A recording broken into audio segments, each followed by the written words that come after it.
Hi, this is Barbara Williams from just outside the San Francisco Bay Area, and with the owner of PuppyGenius.com. And what I'd like to do is you today is share some insights that I've had over the years that not everyone necessarily thinks of when they first take their puppy home. And I like to tell people that you want to think into the future. You're going to have this puppy, this dog, for a good, 10 to 15 years and sometimes even more. And you have to look at your age and who you are and ask yourself, where am I going to be, 15 years from now or 10 years from now? Let's just take 10 years. Where am I going to be 10 years from now? And what kind of dog or relationship will I have with my dog from 10 years from now? Well, maybe you don't really want your dog to be a therapy dog or a service dog today. But anything can happen over the next year, 2 years, 3 years, 4 years, and you may want or need your dog to be a service dog, and you may need or want your dog to be able to go into restaurants and grocery stores and places like that. Well, it's gonna be really important that your dog knows not to go to the bathroom inside the restaurant or walking down the aisle of the grocery store. And so with that insight, you really take your dog to one specific spot on a leash, if preferably off a leash if you have a backyard, and that's where they go to the bathroom.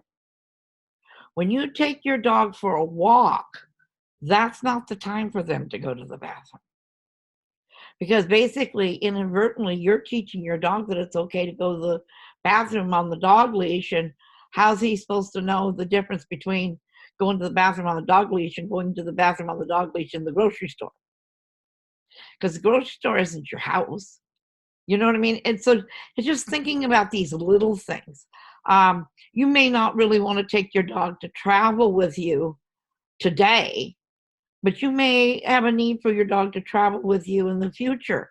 So I suggest that everybody go out and buy an airport specific carry on so that you can have your dog inside the cabin with you and teach your dog when it's 8 weeks old how to lay down and feel comfortable and quiet inside the airport bag, the carry on bag. Of course, you want them to be a good citizen. So I would go to AKC and look at how to earn your good citizen certificate, because everybody wants their dog to be able to sit, lay down, stay, come, and to do it obediently. And I don't know about you, but I sure never like to call my child more than once.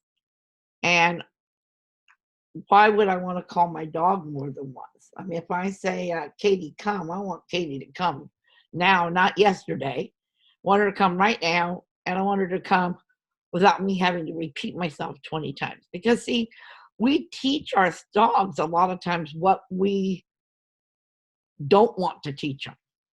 That's why we have to be very aware of that.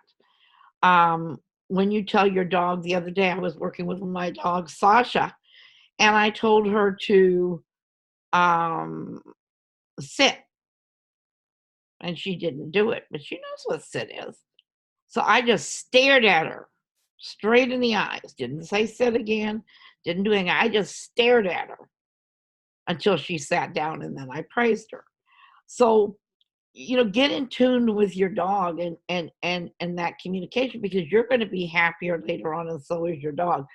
With a miniature schnauzer, you have the 12th most intelligent breed of dog out of over 350 different breeds of dogs, and that's going to continue to grow, and yours is number 12.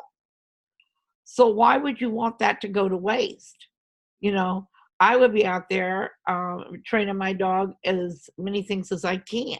I know a lady in Danville who trained her dog for obedience. She then went and trained her dog for agility. Then she went and trained her dog to be a diabetic dog. So these dogs have the capabilities to do anything that you're willing to either train them yourselves, learn how to train them yourselves, or hire someone to do it. One of my miniature schnauzers is in Cabo San Lucas, and that dog has been trained just about 100 commands in 6 months by 6 months of age. And it knows how to, follow through on these commands on the pier in the tourist area with not losing its focus. These dogs are brilliant. They're just about every much as brilliant as a German Shepherd, Doberman Labrador, Golden Retriever, Golden Lab. These dogs are brilliant. Don't let that go to waste.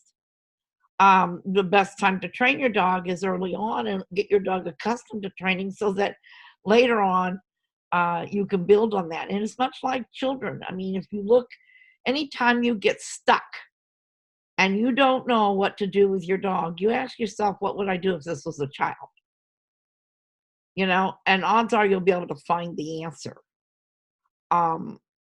So, train your dog. Dogs have that imprinting period, and you want to learn to get as much done as soon. You've got the first window, which is what I covered from 0 to 8 weeks, and then you got 8 weeks to 12 weeks, 12 to 16, 16 to 18. You got to be mindful of these. And another example of a dog that is not rated as intelligent as the miniature schnauzer is a German short-haired pointer. And I'll never forget going to an obedience trial and watching that dog compete in novice obedience trial, take first place